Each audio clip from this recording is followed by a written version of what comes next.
Hi, I'm Eric Wade, and this is week 2 of my podcast, A Concerned Christian.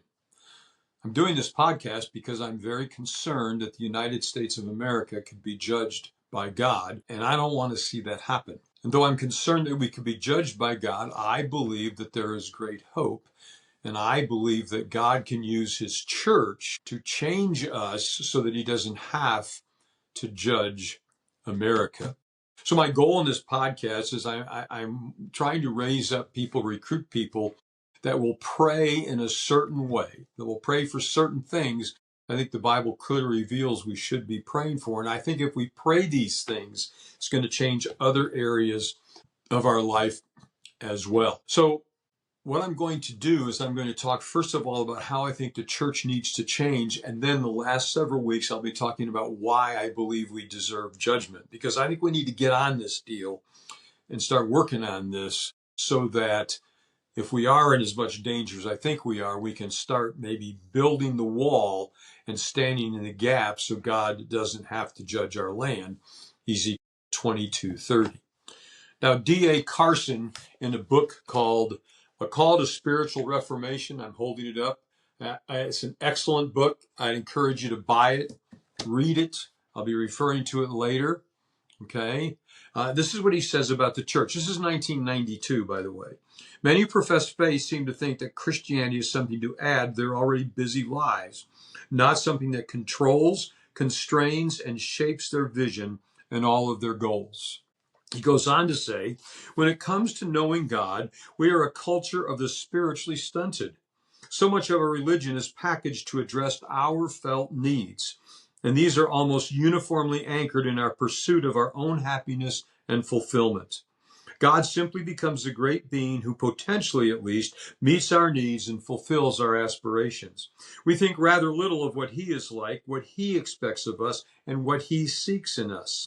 We are not captured by His holiness and His love.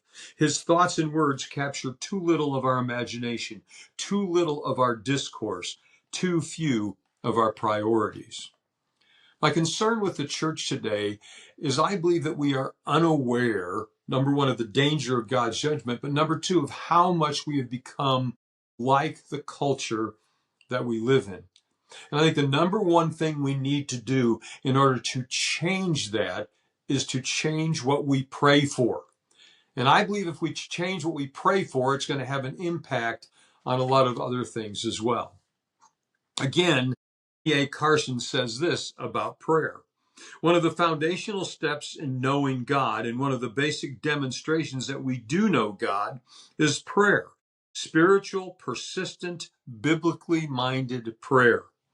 He goes on to say, we have learned to organize, build institutions, publish books, insert ourselves into the media, develop evangelistic strategies, and administer discipleship programs, but we have forgotten how to pray. He also says, I believe, and he's quoting J.I. Packer here, I believe that prayer is the measure of the man spiritually in a way that nothing else is, so that how we pray is as important a question as we can ever face.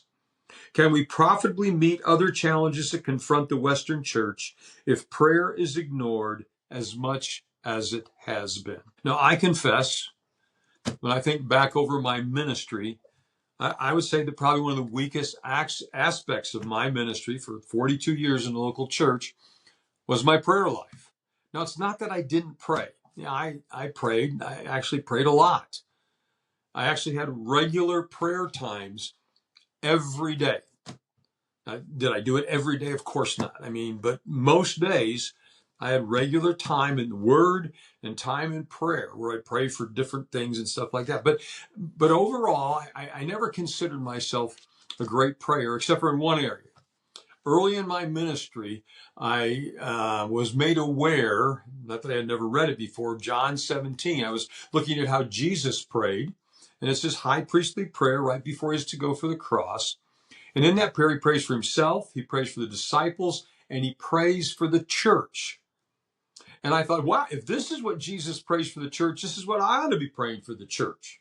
And in John 17, starting in verse 20, he says, my prayer is not for them alone, talking about the disciples, I pray also for those who will believe in me through their message. In other words, all that will become believers as a result of the ministry of the 12 disciples or the 11 disciples at this point in time.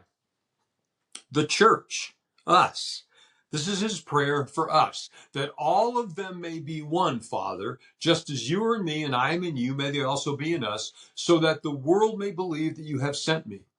I've given them the glory that you gave me, that they may be one as we are one. I in them and you in me, may they be brought to complete unity. Then the world will know that you have sent me and have loved them even as you have loved me. Now, what Jesus is saying there is that the number one apologetic for the truth that Jesus came from God is the church's unity. Now, I think what he's talking about is local churches getting along with a common goal, a common purpose, and striving for that goal. And we're going to be talking about this in greater detail when I examine the church's love life. But I realized, because I started pastoring a town where all of the evangelical churches blew up. At one point or another, they split. The church I was pastoring was a result of a split in an evangelical church.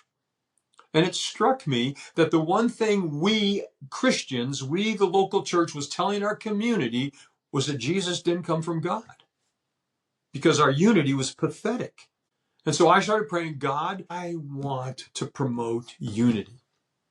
I want to promote unity because I don't want to stand before you and have to answer, why did I tell people that Jesus didn't come from God? And so one of the things I prayed about on a regular basis was unity. And our church, one of the things I'm proudest of our church, the leadership of our church took some amazing steps to have unity in our church and in our community with other like-minded churches. And I don't have time to go into all that, but when I look back on that, those guys and the people in our church, they took some amazing steps of faith because of their understanding of the importance of unity. And I believe that God answered that prayer throughout my ministry. But you would think that a guy who said, hey, this is the way Jesus prayed, and realized, hey, if Jesus prayed this for the church, I should be praying this for the church. A guy who figured that out would have also figured out that when Jesus says, when you pray, pray like this, and that's what you would pray for. But I didn't figure that out. It took me years to figure this out.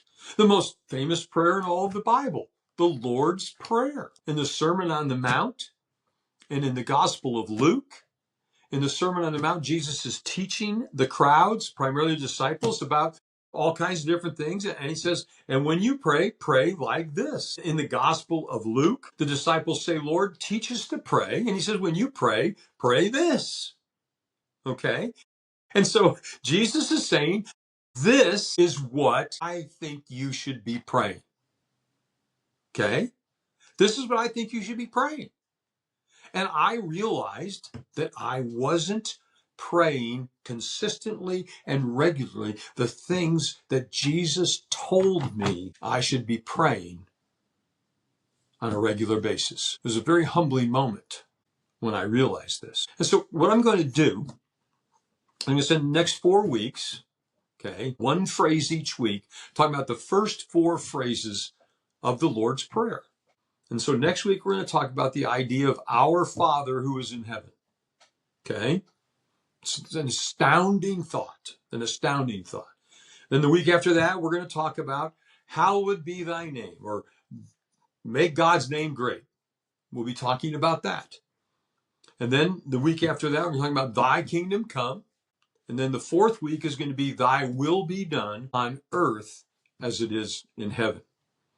Now, I said these podcasts are going to be 10 or 15 minutes long each week. So I'm going to stop there this week. And if you're new, I appreciate you listening to this. And if you think our country is in danger, and if you think the church can make a big difference, I would encourage you to share this with somebody. I know I'm not famous. I know I'm not some great expositor or great theologian or anything like that. I'm just a concerned Christian. And I would like to see people join with me in particular in praying the way Jesus and praying the things that Jesus told us to pray. So thank you very much for your time. I truly appreciate it. And I hope you have a really blessed week. Thanks for being with me. Bye.